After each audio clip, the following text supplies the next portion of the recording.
welcome to Don's TV for our home game against Gillingham in the Sky Bet League 2. The final run in now, 9 games to go. And as you can see, we're joined by our special guest today, our guest of honour, Kevin Gage. Kevin, welcome. Yes, thank you very much. Great to be back. Brilliant. So you're joining us now. Obviously, you're going to be in hospitality, you're going to be out on the pitch later. You also got the benefit of playing at the old Plough Lane. Not we call it Old Plough Lane, but the original Plough Lane. And obviously now back here. How exciting is it to be? I know you've been here previously. How exciting is it to see? We don't call it a new Plough Lane, but I know exactly what you mean. It's fabulous, honestly. You know, I had a few clubs. I went back to Aston Villa on Sunday actually, and it's nice to go back. But it's a genuinely different emotion to come here. Yeah. Obviously, first club. Had some great times here. At the old Plough Lane, romping through the divisions with Bassett and all my teammates there, the crazy gang, etc. Yeah, and it's just fabulous to see what's been achieved here over the years.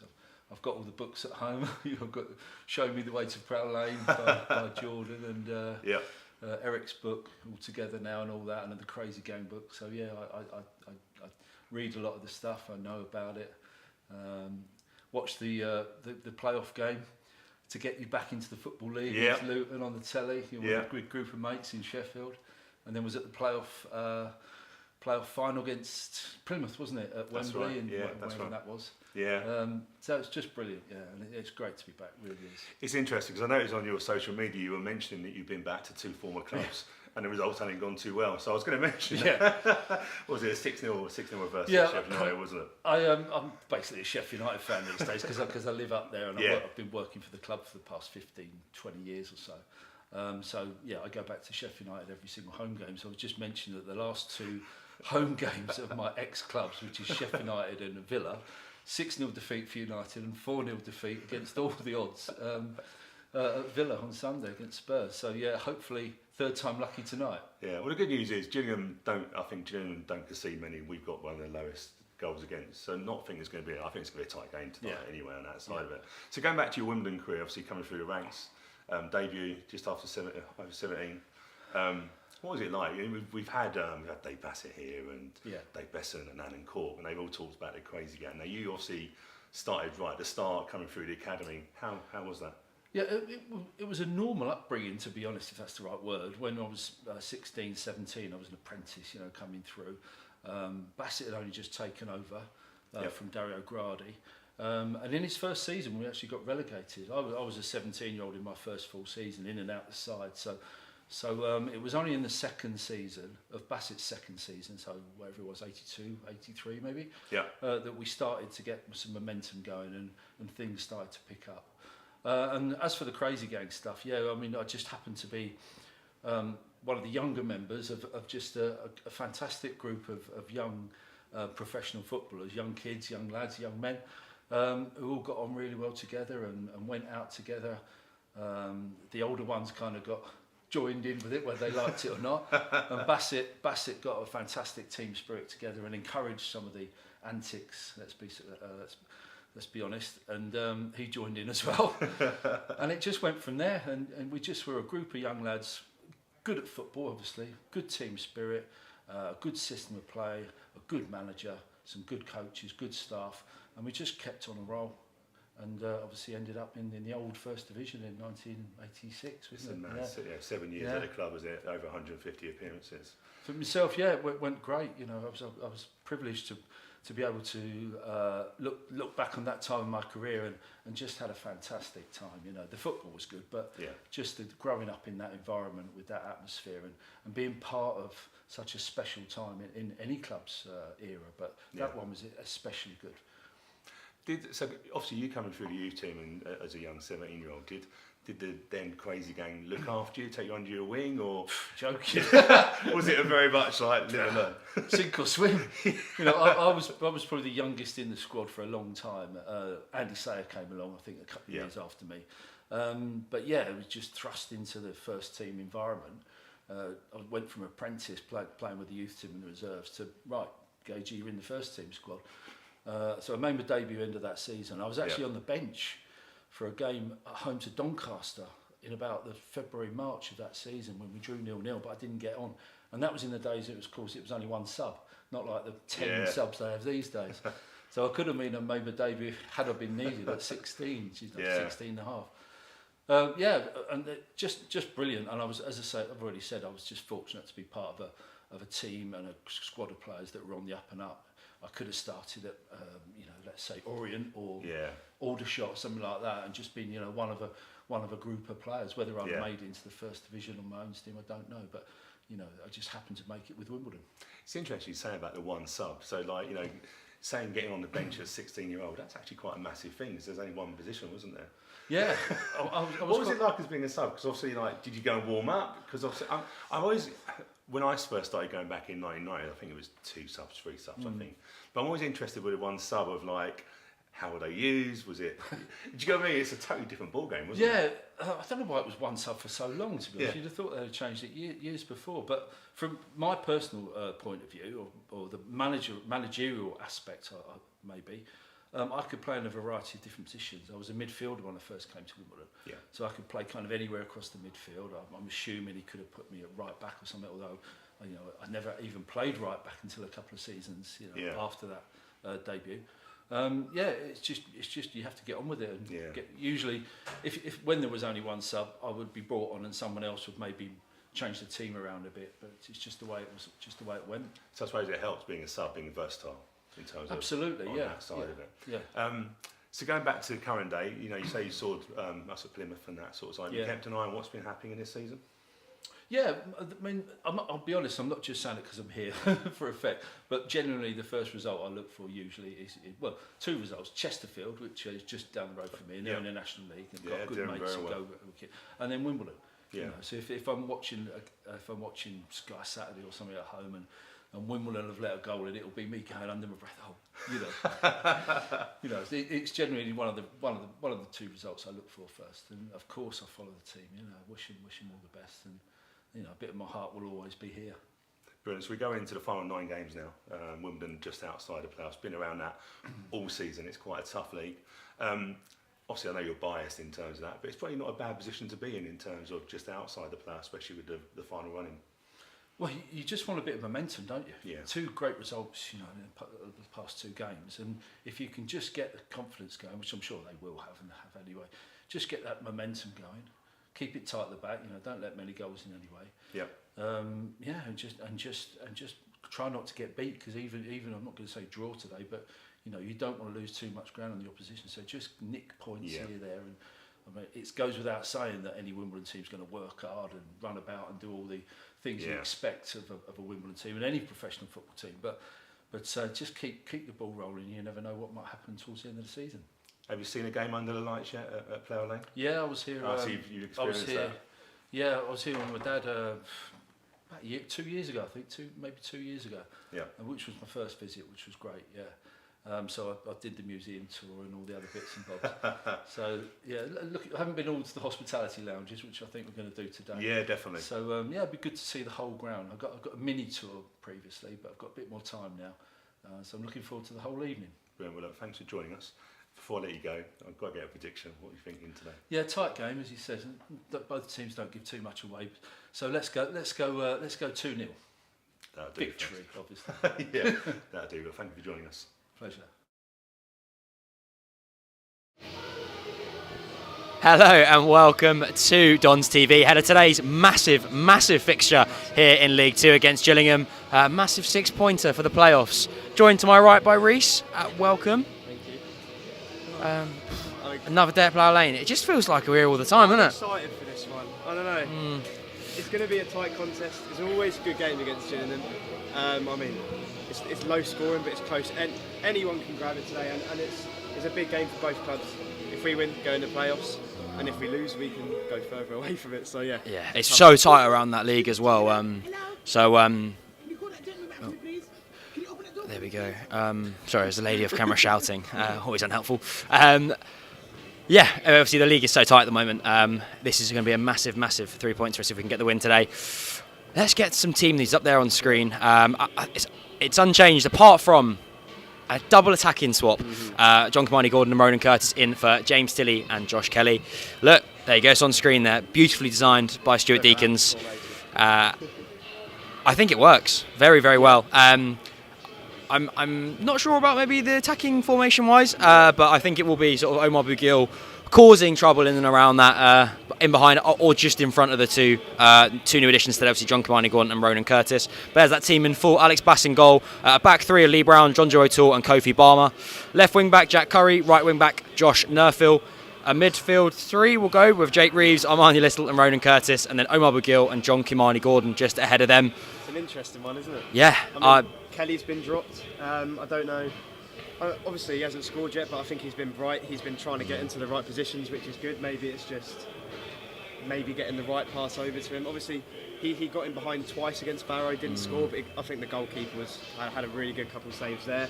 I think Gillingham are really physical at the back. They've got Connor Masterson, really good signing for them. Be a big game for Omar Bugil today, I think. I mean, every game is big for him because he's that good, but I think it will be huge for him to sort of impose himself and get a ball flicked on towards Ronan Curtis, towards John Kimani-Gordon. But I think it's nice to see John Kimani get 90 minutes or get a start. And a bit of change up top. I think it's never an issue, like we've said, and I say it every. The changes that.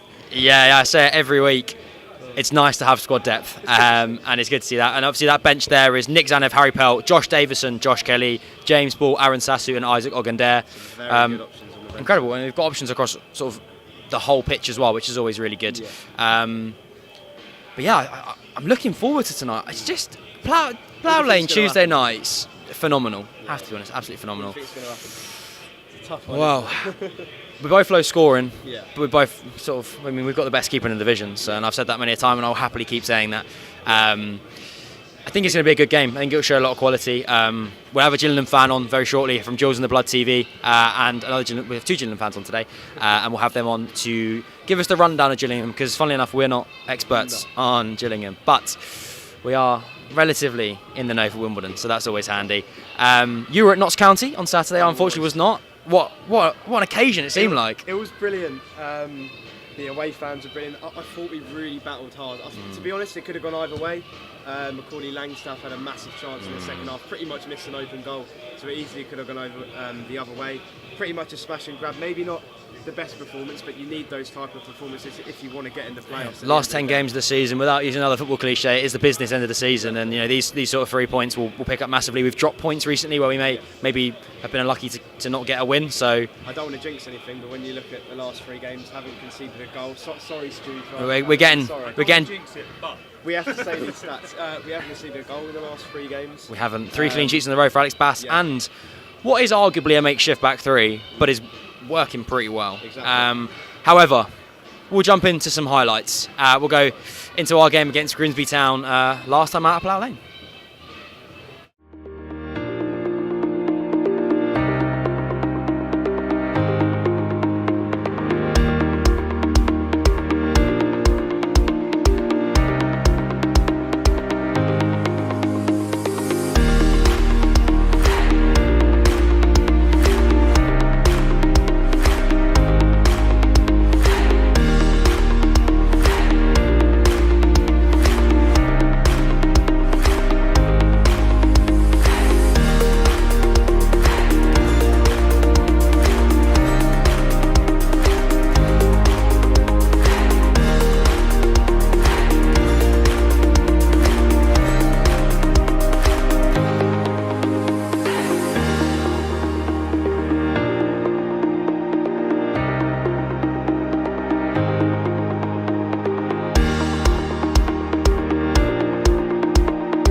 Touch a little heavy, but it will be worked down the right-hand side. Here's AFC Wimbledon committing shirts forward. Curry! Sweet hit and a big save by Cartwright. Harvey. Reeves' clearance on the edge of the box is not the best. Into the box, big opportunity. Rose, can he settle his feet? Just unable, just Forest Green, deep cross by the Dons, cleared only as far as Reeves, and that is a big save by Cartwright, who gets the fingertips, the finest of fingertips onto that. 200 with the better of the opportunities, but always threatening. Here's Donovan Wilson, back to goal, backing into his man. Wilson creates a yard and launches a strike off the bar. We wait for the deadlock to be broken at Plough Lane, trying to play out from the back. For a second, AFC Wimbledon almost shooting themselves badly in their own. Reeves with the outswinger in towards the 6-yard box. Diverted away by Grimsby, only as far as Amani Little. The 33-year-old Brown, now Neuville. A real threat down the right side for the host tonight. Clipped in towards the box. A tap by Curtis. Have we got a late twist to come? Harrow ball forward. Cartwright comes a long way. Doesn't get there. It's struck goalwards. Couple of efforts blocked away by Grimsby Town after their keeper came and never claimed. Tilly shoots goalwards. It's sliced. It's not there now. How was that? Another clean sheet under your belt? Yeah, I can't say I had a lot to do today, but credit to the boys in front of me. I thought they were excellent. Really good. Brownie, JJ, Kofi, all of the boys defended really well and restricted them to very little. It was a little bit unfortunate in the end that we couldn't quite get that goal to get the win, but as you said, another clean sheet, and that's all I can ask for as a defensive unit. Absolutely. You did manage to get amongst the action on Saturday, though, with a little knee slide in front of the East Stand. Talk us through that and your emotions. And I'm aware this is the Grimsby Town post-match review, but sadly it was pretty exciting. So talk us through that and your emotions. Yeah, it was a great result for the club, and to really understand how much it means to everyone here was great. And I think you could see that with the emotion with everyone. It kind of just poured out of us, and yeah, I don't know what went through my head. It was just stay with the closest people, and I thought, why not go and have an knee slide? Yeah, behind you as well. Yeah, exactly. So I didn't fancy going that way. So they were the first ones I saw, and it's a long run up to the other end of the pitch, and I didn't fancy that because I got to run all the way back again. So, it was quite funny because there was so many like vlogs and video. Like, the good thing about social media in some ways like that is you can share memories. Yeah. And I think someone showed a knee slide and said, "This is what Alex Bass done." I'm like, "No, can't surely," because I wouldn't say as a goalkeeper. Goalkeepers can be either very eccentric, can't they? Bezos of the world. Yeah, exactly. Yeah. For goalkeepers, you're quite mellow and stuff. So definitely. Was that just a release?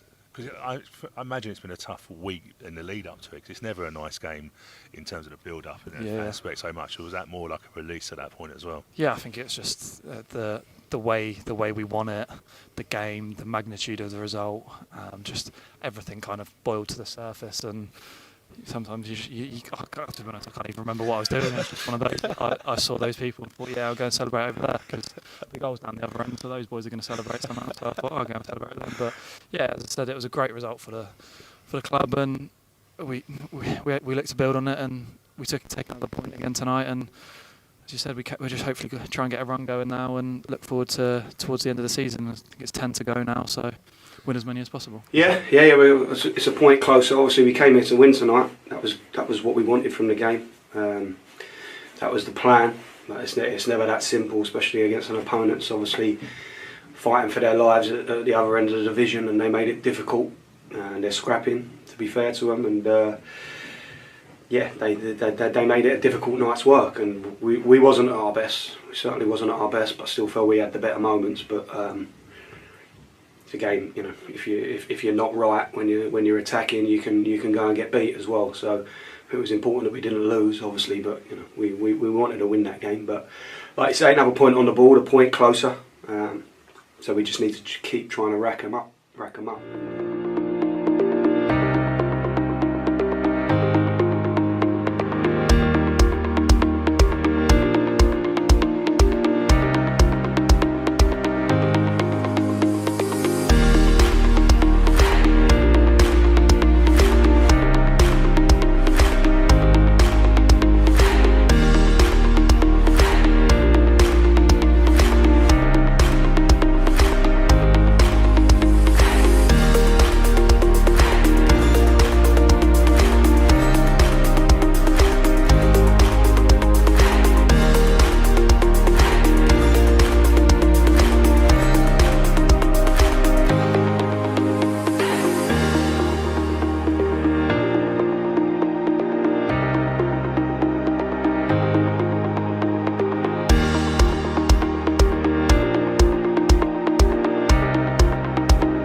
Jones, and now still there for Notts County. He's lifted in by Nermain. And Jones again. And scramble behind.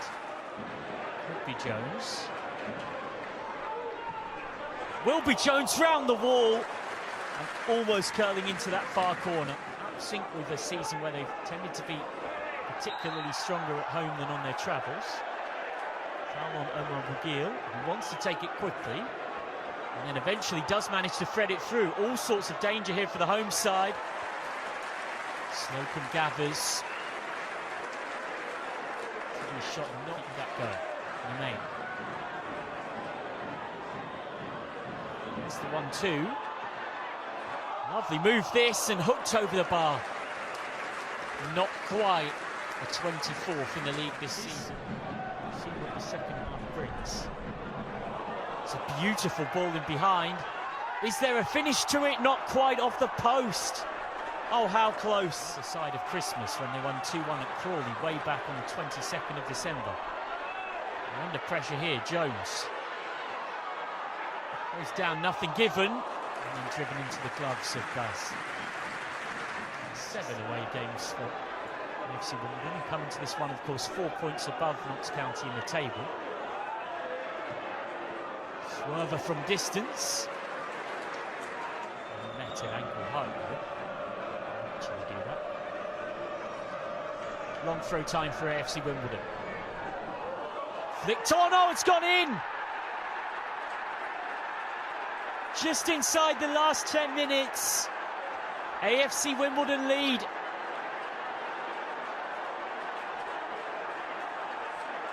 I'm reasonably sure that's an own goal off Conor Rawlinson.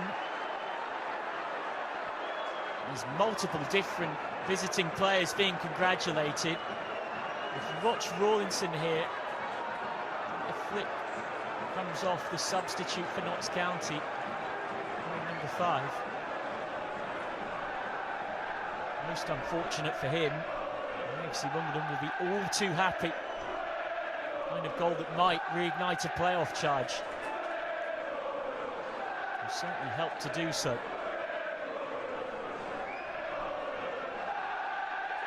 And look at what it means to those travelling supporters.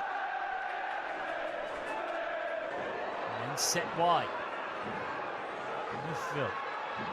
Slaloms inside and still going. Deflected and smashed goalwards.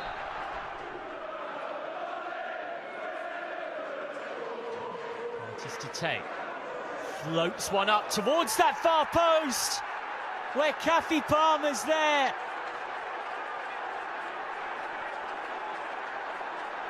Palmer's first ever goal in the EFL. 2-0 at AFC Wimbledon. And every chance, 3 points in the bag to take back to London. It's a delicious, teasing floater that's just begging for an authoritative head on it. And Kofi Palmer provided exactly that. A moment he'll never forget. AFC Wimbledon surely on their way to a first away day league win since before Christmas.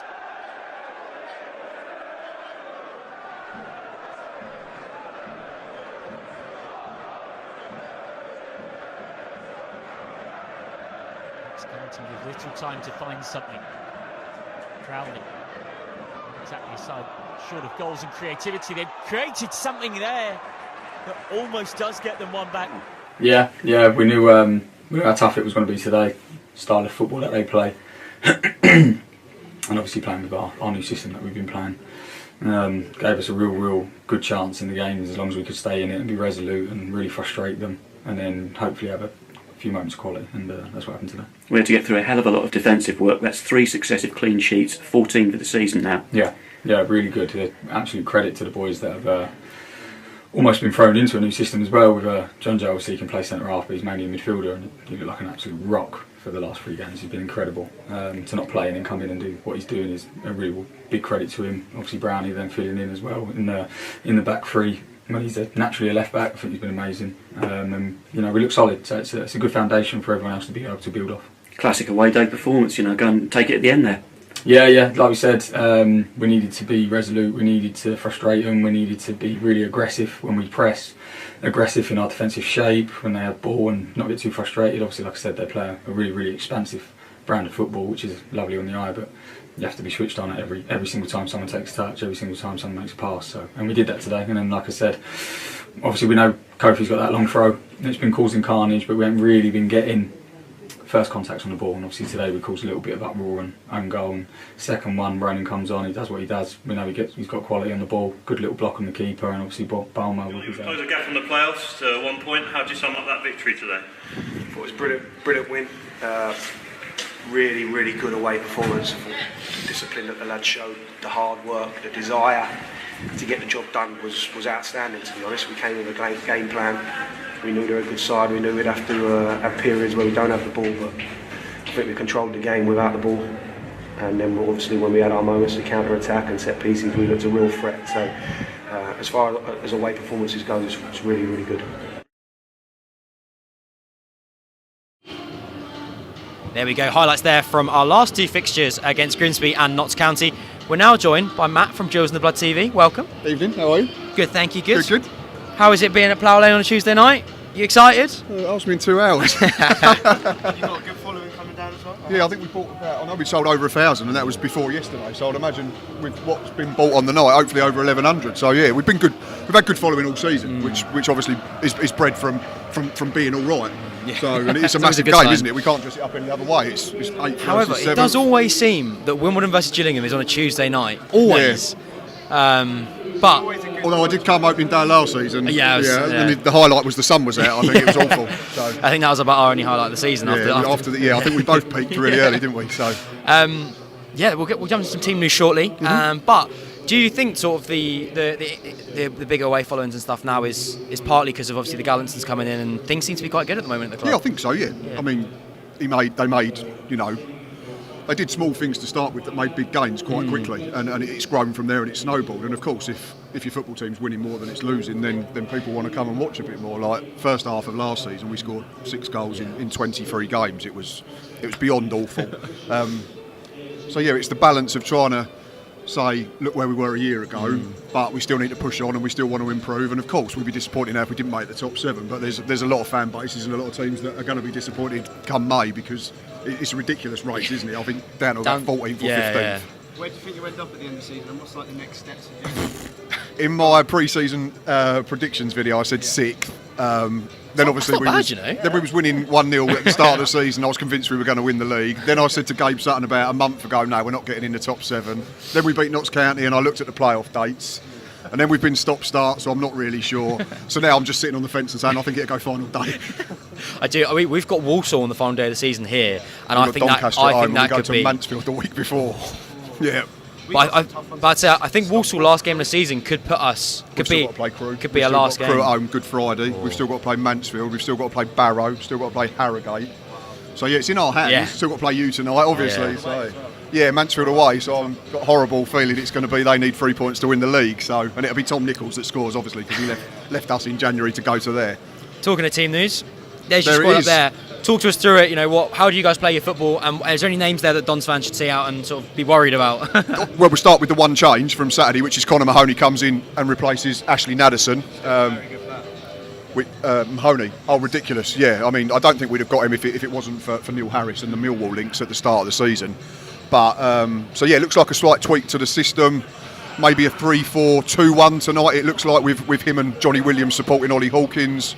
The back 5 and the keeper's not really changed. I know Jake Turner was very good for 2/3 of the season until he picked up an injury, but Glenn Morris is Glenn Morris. He's very good at the level, and one for the 40 plus, isn't he? He's still going strong, and he's still a very good goalkeeper, like I say. And Ethan Coleman, probably our player of the year, but he's just dipped in the last couple. Whether playing a lot of games for the first time in his career is catching up with him, I'm not sure. But we've got a lot of good players. It's a decent League 2 side.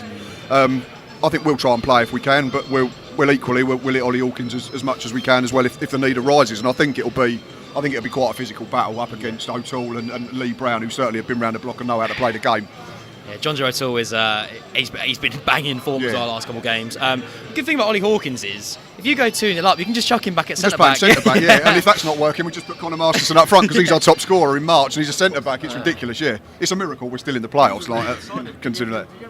We've had him loaned twice. He came in the relegation season, then we got him back second half of last year, and then he was our first signing in the summer. Yeah.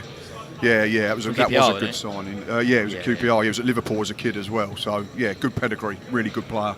Yeah, the system suits him and Shadrach Ogie as the outside centre backs, the two that sort of step out and try and overload in midfield. That'll be something to watch out tonight. But equally, we're going to have to be on it in the middle because Jake Reeves and I think it's Armani Little have been very good this season in terms of just general performance, but also their numbers with goals and assists. I think you're looking at sort of half a dozen goals and double figures for assists between the two.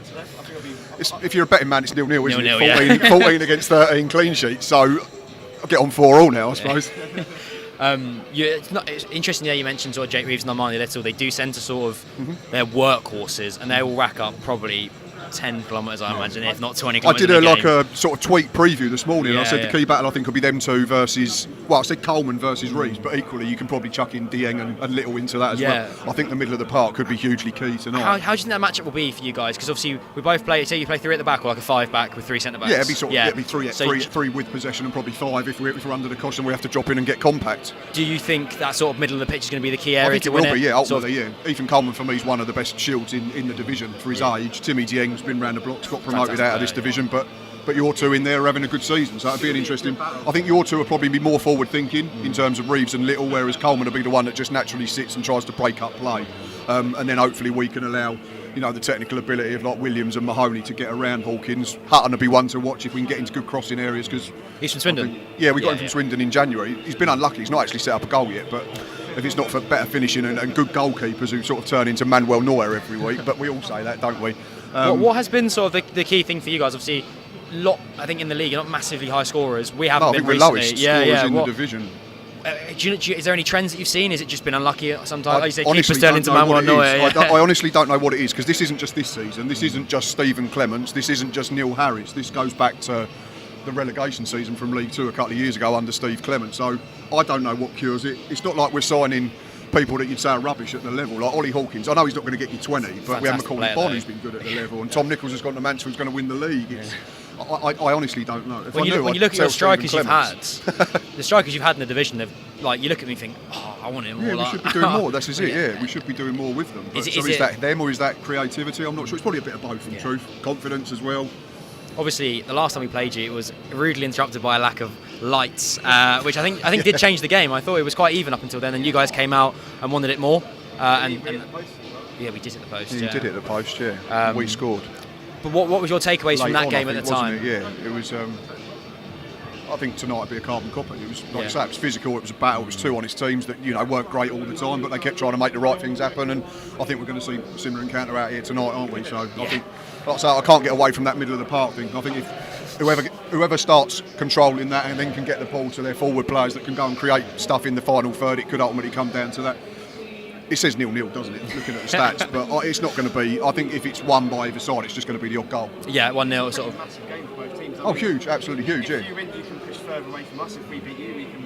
That's it. Yeah, it takes over. Yeah, and there's also other teams playing each other as well, aren't there? So if you have a good night where you win and other teams drop points, I think Walsall have got Barrow and. Yeah, and there've been some freak results recently. I say freak, obviously in this league, anyone can beat anyone. Absolutely. Yeah. Obviously, I think Sutton beat Notts County or Wrexham on 5-1 on opening day, and now they're bottom. Exactly. Yeah. Sutton beat Notts County. Yeah. Oh yeah, they did. Yeah. Oh, there we go. There's tonight's fixtures. Very, very gratefully designed by Stuart Deakins. There we go. Yeah. So Crawley, Notts County. I suppose you want Notts County to win that now, don't we? Chasing the playoffs. Can't see Sutton getting anything at Crewe. Can't see MK Dons losing at Grimsby. Walsall Barrow stands out, and Wrexham you want to beat Harrogate as well, don't we? Because they're still chasing it that playoff place. So yeah. Big night, but it seems like that every game day, doesn't it? At the moment, it's the last 9 games of the season, isn't it? It's such a big time, yeah. And like you said earlier, it goes down to 14th to still be in a shout with the playoffs. At this point of the season, I think Crawley, Bradford have still got like 2 games in hand. Yeah, ridiculous. Well, so I think Barrow have a couple of games down as well. So Manchester had their game called off. Yes, tonight. Yeah, they could be I think they could be in the bottom 2 tonight if they lose, couldn't they? And I think if Forest Green win their game, I think Forest Green jump out, which would be huge for them. So. Right, we're getting very close to kick-off, so we're going to get a prediction from you. No one escapes without a prediction. it says that. Surely you can't back your team I've done my prediction. not to win. For me, it's either a draw or one side wins it by 1 goal. It's not going to be 2-0, 3-0, 4-0. I can't see that unless there's a red card or something like that. Yeah. Oh yeah. Red card would really, I think. We've had one here in recent years, haven't we? I'd say yeah. 2021, 22 when Dave Tatonda got sent off, and then we nicked the equaliser in about the 98th minute with I changed my season ticket for my dad to come come down, play, it'd be great. You watch us win, and then I was like, oh, we scored great, red card, and you guys got a red card, and it was like 98th minute. We were terrible. We were really bad for 90 minutes. It was awful. So. But that is how. Was that Tuesday night as well? Of course. Yeah, that was a Tuesday night. Of course it was warmer then. It was in August, I think. Well, anyone watching, get your score predictions in, and we'll get those up on screen ahead of today's game. Like I said, well, we've been incredibly optimistic here today, whether we're 0-0 or 1-0, but you never know. Some games we just turn it on and it's just like. We've got the players to do it as well, but it just hasn't happened enough. But we'll see. Absolutely. Yeah, it should be good. I think we'll jump into. I think we got highlights from the video from the podcast. Oh, there you go. There's our team up there, but thank you very much for joining us. Absolute pleasure. No problem. Appreciate it. Thanks for the invite. Good to see you. Hopefully you have a rubbish evening because I absolutely yeah, and to you as well. Yeah, thank you very much. I'll say that quietly until I get back in my own end. But there you go. There's our team leads back up on screen there. Interesting with battling midfields. Jake Reeves on my little very, very important today in that. And there you go, there's Gillingham on the side of the screen. Wow, we're moving forward on this show. We've got all sorts of graphics. Obviously, with tonight being a Tuesday night game, you can watch the game on iFollow for the price of £10. Head over to the AS Wimbledon website and you can get your audio pass or your video pass, with it being Tuesday night. And yeah, get watching because it could be a good one tonight. Blow under the lights, always special. There you go, 2-1 you Dons. I'll take that. Another 90th minute winner. Oh yeah. Gillingham have come in very, very good noise, and that's not all of them in, so it'll be a good one tonight. I didn't realise the time was. I didn't realise the time was 22. It's time. Yeah. Time to get down to the stand.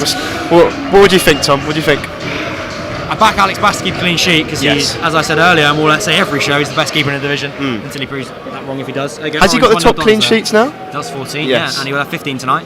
Let's hope so. I'm going for 2-0. Scores? Ronan, actually, I'm not. Curtis always seems like he's better coming off the bench. I think he's had a good game tonight. Yeah. I think it'll be a good game for him. And James Ball from the bench. Of course it is. I'm going to go. Just Jerry Stockbridge there, 3-1 to the Dons. Optimistic, I like it. I'd love that. I'll go 1-0. Smash and grab, tight game. 90th minute? 99th minute winner there we go. From Ronan Curtis. Rodrigo there, 3-0. Love I hope that's to us. I assume it is. I hope so. We will leave that there. Thank you very much for joining us. We'll be back after the post-match whistle for hopefully a debrief of a win, but who knows. We will see you then.